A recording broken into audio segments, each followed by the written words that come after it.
இன்னைக்கு வந்து பாத்தீங்கன்னா நம்ம சைனா மார்க்கெட் கிட்ட வரும்போது இங்க தமிழர்களை பார்த்தோம். இவங்க வந்து பாத்தீங்கன்னா சிங்கப்பூர்ல இருந்து மலேசியாவுக்கு சாப்பிட வந்திருக்காங்களாம். அது எனக்கு கேட்டோன்னே எனக்கு வந்து நெஞ்சே வெடிச்சிருச்சு. எப்படி நான் கேட்கலாம், ஏங்க நம்ம சிங்கப்பூர்ல ஃபுட் எனக்கு மலேசியால இருக்கு? சிங்கப்பூர்ல எல்லா ஃபுட்டும் இருக்கு. இருந்தாலும் மலேசியால வந்து பல இனம் வாழ்ற இடத்துல பல விதமான சாப்பாடு கிடைக்கும். சிங்கப்பூர்ல கிடைக்கிற எல்லா சாப்பாடும் இங்க கிடைக்காது. இங்க கிடைக்கிற எல்லா சாப்பாடும் சிங்கப்பூர்ல கிடைக்காது. கிடைக்கிற எல்லா சாப்பாடும் இங்க கிடைக்காது. இங்க கிடைக்கிற எல்லா சாப்பாடும் சிங்கப்பூர்ல கிடைக்காது. இங்க உள்ள சாப்பாடுங்க வந்து எல்லாமே டிஃப்ரெண்ட் கண்ட்ரில இருந்து நிறைய பல விதமான சாப்பாடு. ஆனா நீங்க சாப்பிடுறதுக்கு ஏன் இங்க வரோம்னா, எங்களுக்கு சில கிரேவிங்ஸ் இருக்கும். வழக்கமா ஒரு இடத்துக்கு போயிருப்போம், மறுபடியும் அங்க போகணும்னு சாப்பிடணும்னு ஆசை இருந்திருக்கும். அதெல்லாம் நாங்க என்ன பண்றோம், எவ்ரி வீக் மழையோ வெயிலோ புயலோ இடியோ எவ்ரி வீக் நாங்க ஒரு 5 ஹவர்ஸ் ஒரு 6 ஹவர்ஸ் டிரைவ் பண்ணிட்டு நாங்க இங்க இருந்து அங்க கிளம்பி வந்துருவோம் மூட்டை முடிச்சோட. ஓகே, நீங்க எவ்வளவு நேரம் சிங்கப்பூர்ல இருந்து மலேசியா வரைக்கும் எவ்வளவு நேரம் ஆகும்?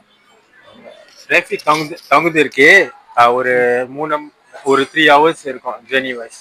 ஸோ இஃப் டிராஃபிக் ஜாம் இருந்தா ஒரு 5 ஹவர் இருக்கும். கார்லயே வந்துடலாம். முதுகுலாம் வலிக்கும், டிரைவிங் பண்றேன். சரண வலி. அந்த வலியை கண்டுக்காம இங்க வந்திருக்கோம் என்ஜாய் பண்ண.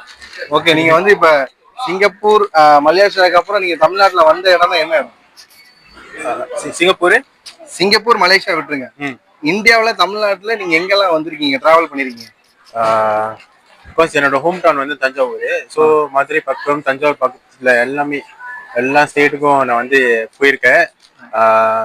பட் முக்கால்வாசி எனக்கு வந்து சென்னை, கன்னியாகுமரி, கோவா இந்த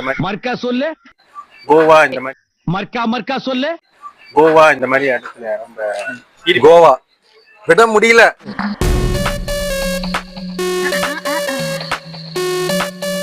அந்த இடத்த எப்படி விட